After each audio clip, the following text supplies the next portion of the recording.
യേശുവെ പോലെ ആകുവാൻ be like Jesus weekly devotional തോട്ട്സിലേക്ക് സ്വാഗതം.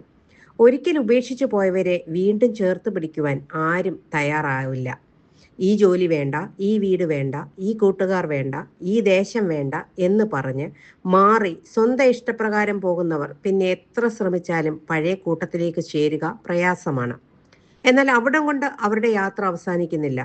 രണ്ടു കൂട്ടരും തങ്ങളുടെ യാത്രകൾ മുന്നോട്ട് തന്നെ തുടർന്നു പോകുന്നു.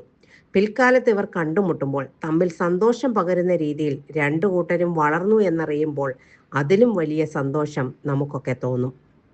അപ്പോസ്തല പ്രവൃത്തികൾ 15-ാം അധ്യായം 35 മുതൽ 40 വരെ വായിക്കുമ്പോൾ ഇപ്രകാരം ഒരു സംഭവം നമുക്ക് കാണാം. പൗലോസിന്റെയും ബർണബാസിന്റെയും ഒന്നാം മിഷണറി യാത്ര കഴിഞ്ഞു.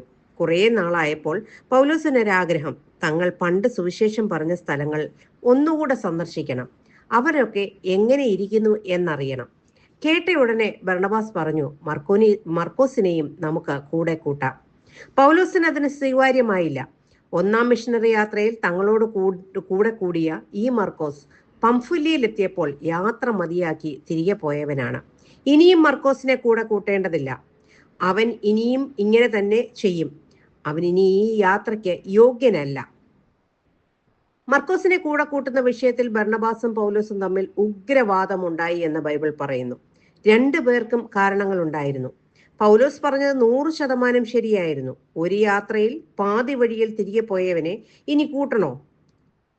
കാരണം അത് വീണ്ടും ആവർത്തിക്കപ്പെടും. ബർണബാസിനോ ഒരു സെക്കൻഡ് ചാൻസ് കൂടി മർക്കോസിന് കൊടുക്കണമെന്ന അഭിപ്രായമുണ്ടായിരുന്നു. അതിന് കാരണം മർക്കോസ് തന്റെ മച്ചുനനായതിനാലാണ്. കൊലോസി ലേഖനം 4-ാം അധ്യായം 10-ാം വാക്യത്തിൽ അവർ തമ്മിലുള്ള ബന്ധം പറയുന്നുമുണ്ട്.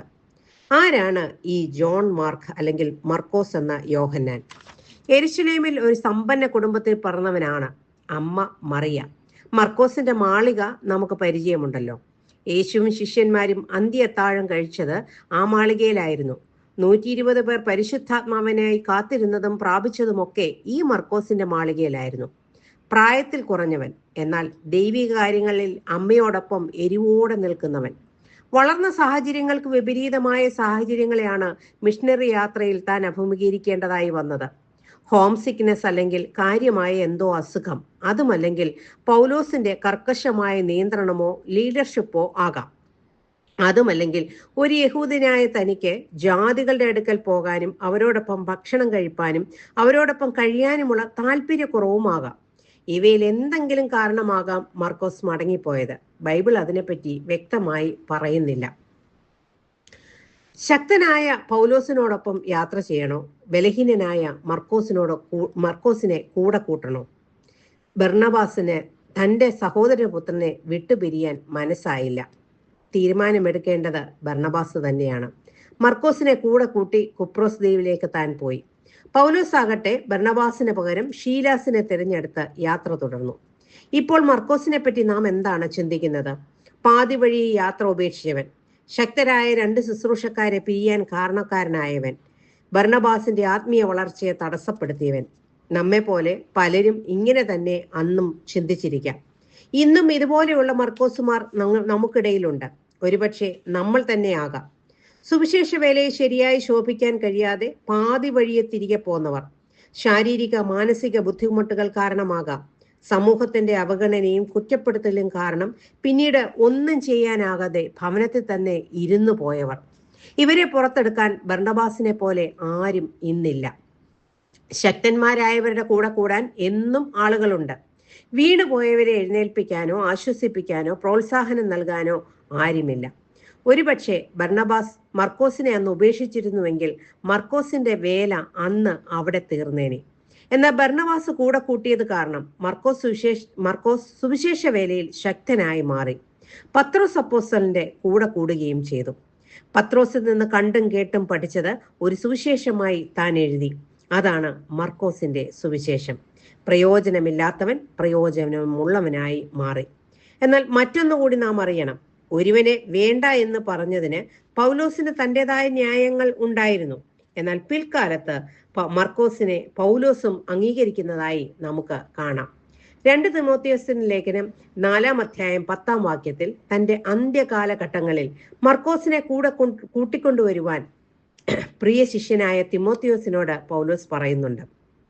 കൊളോസി ലേഖനം 4-ാം അധ്യായം 10-ാം വാക്യത്തിൽ പറയുന്നു, ബർണ്ണബാസിന്റെ മച്ചുനനായ മർക്കോസിനെ കൈക്കൊള്ളുവിനെന്ന് കൊളോസ് സഭയോട് പറയുന്നുണ്ട്. ഫിലമോൻ എഴുതിയ ലേഖനത്തിൽ 24-ാം വാക്യത്തിൽ പറയുന്നത് എന്റെ കൂട്ടുവേലക്കാരനായ മർക്കോസ് എന്നാണ്. മാറ്റി നിർത്തിയവനെ ചേർത്തു നിർത്താൻ കാരണമായത് ഒരു പ്രബോധനപുത്രനായ ബർണ്ണബാസിന്റെ തക്ക സമയത്തെ തീരുമാനമാണ്. അപ്പോസ്തലനായ പത്രോസിന് മർക്കോസിനെ നന്നായി മനസ്സിലാക്കാനും ചേർത്തു നിൽക്കാനും കഴിഞ്ഞു. കാരണം താനും ഒരിക്കൽ പിന്മാറ്റത്തിൽ പോയവനായിരുന്നു, തള്ളിപ്പറഞ്ഞവനായിരുന്നു. യേശുക്രിസ്തു പത്രോസിനെ യഥാസ്ഥാനപ്പെടുത്തിയതുപോലെ മർക്കോസ് എന്ന ചെറുപ്പക്കാരനെ യഥാസ്ഥാനപ്പെടുത്തുവാൻ പത്രോസിനും കഴിഞ്ഞു.